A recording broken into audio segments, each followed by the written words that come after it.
जोर से once more. क्या किया तुमने मेरी बेटी के साथ? वशीकरण। ये आपकी लाडली मेरी कठपुतली है। আমাদের তালিকার দশম স্থানে রয়েছে এবছরে 8 এপ্রিল মুক্তি পাওয়া সুপারন্যাচারাল হরর মুভি শয়তান। মুভির গল্প মূলত কবির নামক একজন চার্টার্ড অ্যাকাউন্টেন্ট পরিবারকে কেন্দ্র করে। কবির, তার স্ত্রী জ্যোতি এবং 2 সন্তান জাহ্নবী এবং ধ্রুব ছুটি কাটানোর উদ্দেশ্যে তাদের গ্রামের ফার্ম হাউসে যায়। পরে দেখা হয় রেনরাজ নামক এক ব্যক্তির সাথে, যে কিনা জাহ্নবীকে একটি লাড্ডু খাওয়ার জন্য দেয়।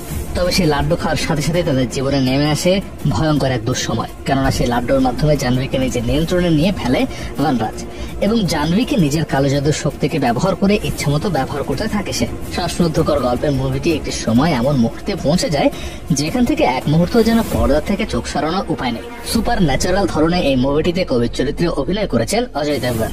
60-65 কোটি রুপি বাজেটে বানানো এই মুভিটি বক্স অফিসে উপার্জন করেছে 211 কোটি টাকা এবং পরিণত হয় এবছরের অন্যতম একটি ব্যবসা সফল মুভিতে। हेलो,